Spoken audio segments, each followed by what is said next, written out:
కీర్తన 42. దుప్పి నీటివాగుల కొరకు ఆశపడినట్లు దేవా, నీ కొరకు నా ప్రాణము ఆశపడుచున్నది. నా ప్రాణము దేవుని కొరకు తృష్ణగొనుచున్నది, జీవము గల దేవుని కొరకు తృష్ణగొనుచున్నది. దేవుని సన్నిధికి నేను ఎప్పుడు వచ్చేదను, ఆయన సన్నిధిని నేను ఎప్పుడు కనబడేదను. మరి ఈ కీర్తనలో మనము కోరహ కుమారులు రచించింది ఇది. సో దేవుని పట్ల వారికి, లేదా దావీదుని కూడా మనం సబ్స్టిట్యూట్ చేసుకోవచ్చు, ఎంత తీవ్రమైనటువంటి ఆశ, తృష్ణ కలిగి ఉన్నారో అని మనం చూడవచ్చు. ఒక దుప్పి మరి నివసించే ప్రదేశంలో నీళ్లు సరిగ్గా దొరకదు కొన్నిసార్లు. అప్పుడు ఆ నీటి వాగుల కొరకు ఎలా ఆశపడుతుందో, నీ కొరకు నా ప్రాణం అలా ఆశపడుతుంది ప్రభువా అని భక్తుడు చెప్పడం చూస్తాం. మరి దేవుని సన్నిధి కొరకు, దేవునితో గడపాలనేటటువంటి ఆశ, మనం అటువంటి తీవ్రత కలిగి ఉండాలని మనకు మంచి మాదిరి కనబడుతుంది. ఒకవేళ అది లేదు, ఆ తీవ్రత లేదు అంటే మనము నామకార్థ స్థితిలోకి దిగజారిపోయామని, ఒక ఆచారపరమైన భక్తికి అలవాటు పడిపోయామని జ్ఞాపకం చేసుకోవాలి.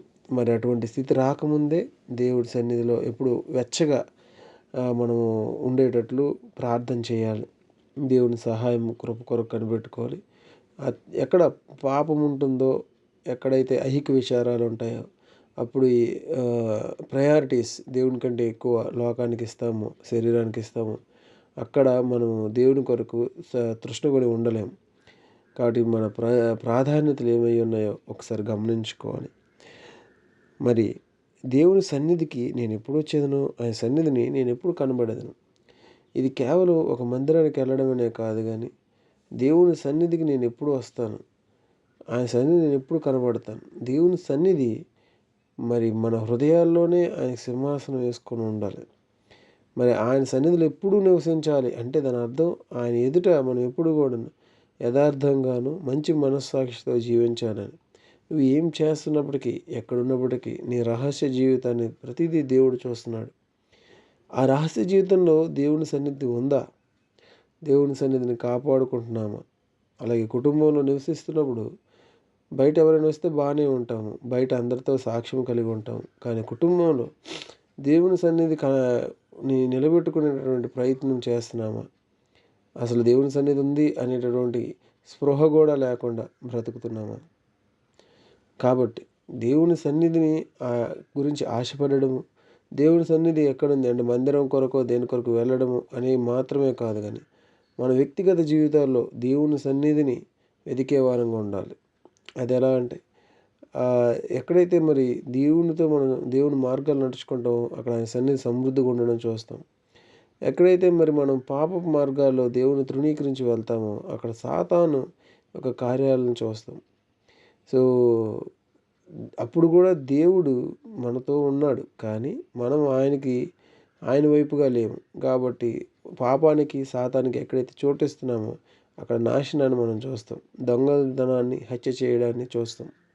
కాబట్టి మనం మెలకువగా ఉండి దేవుని సన్నిధిని కోరుకునేవారం. కానీ దేవుని సన్నిధిని కోరుకోవడం అంటే ఒక సంఘాన్నో ఇంకొకటి కోరుకోవడం మాత్రం కాదు, కానీ మన వ్యక్తి అంతరంగిక జీవితాల్లో దేవుని సన్నిధి ఉండాలనేటటువంటి ఆశ, తీవ్రత మనం కలిగి జీవించాలి. ప్రభువా అంటే ఆయన్ని తోడు తీసుకెళ్ళడం, మన ఆలోచనల్లో తోడు తీసుకెళ్ళడం, మనం ఎక్కడికి వెళ్ళినా తోడు తీసుకెళ్ళడం. అప్పుడు మన కార్యాచరణ వేరుగా ఉంటుంది. దేవుడు నాతో ఉన్నాడని ఆ మెలకువతో ఆయన సన్నిధి కాపాడుకోవాలనే ఆశతో జీవించడం చాలా మంచిది. ఇకపోతే 5వ వచనంలో, నా ప్రాణమా నీ వేళ కృంగి ఉన్నావు, నాలో నీ వేళ తొందరపడుచున్నావు. దేవుని యందు నిరీక్షించుము, ఆయనే నా రక్షణకర్తనియు నా దేవుడు నీవు చెప్పుకొంచు, ఇంకనూ నేను ఆయన్ని స్తుతించెదను. మరి నా ప్రాణమా నీ వేళ కృంగి ఉన్నావు, నాలో నీ వేళ తొందరపడుచున్నావు అంట. ఆల్రెడీ ఈ భక్తులు ఎవరైతే రాశారో వాళ్ళు ఒక శ్రమ గుండా వెళ్తున్నారు, లేకపోతే ఒక శోధన గుండా వెళ్తున్నారు. అక్కడ వాళ్ళ ప్రాణాలు కృంగిపోయి, ఇంకా కృంగకుండా లేవు, కృంగిపోయి మరి తొందరపాటు పడుతున్నాయి. ఆ సమయంలో వాళ్ళు చెప్పుకుంటున్న మాటలు ఇవి. అంటే మనం కూడా ఆ స్థితిలో గుండా కొన్నిసార్లు వెళ్తాం. కృంగని స్థితే కాదు, కానీ కొన్నిసార్లు కృంగుతాం. మరి అక్కడే నిలిచిపోకుండా మరలా మనము ఇంకొకరి సహాయం కొరకు చూస్తుంటాము, లేదా ఇంకొకరు వచ్చి మనం బలపరచాలి. నిజము, అది అవసరము. కానీ ఈ భక్తుల విషయంలో ఒక మాదిరి కనబడుతుంది. అంటే వారంతట వారే ప్రభు యొక్క గొప్పతనాన్ని, మంచితనాన్ని జ్ఞాపకం చేసుకొని మరలా ఆ పడిన స్థితి నుంచి నిలబడడం మనం చూస్తున్నాం. దేవుని యందు నిరీక్షణ ఉంచు. అది వాళ్ళకి యాంకర్. హోప్, ట్రస్ట్ గాడ్ అనే అర్థాన్ని ఇస్తుందనమాట.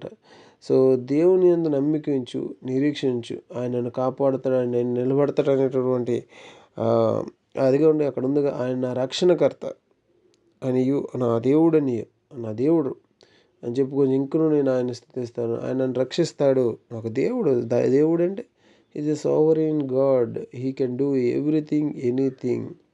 సో, ఎనీ సర్కమ్స్టాన్సెస్ని మార్చేస్తాడు. సో, ఆయన నాకు దేవుడు, నా రక్షణకర్త అని ఆయన మరలా స్తుతించడం మనం చూస్తాం. అది నిరీక్షణ అంటే. సో, మన జీవితాల్లో కూడా ఇప్పుడు వెళ్తున్న పరిస్థితులు గడ్డువైనప్పటికి కూడా, కష్టమైనప్పటికి కూడా దేవుడు నన్ను విడిపిస్తాడు అని నిరీక్షించడం, ఆయన నన్ను రక్షిస్తాడని వేచి ఉండడం, నమ్మకం ఉంచడం అనేది మనకి ఉపయోగకరము, మనకు అది అవసరం. మనం అలాగ ఉండాలి.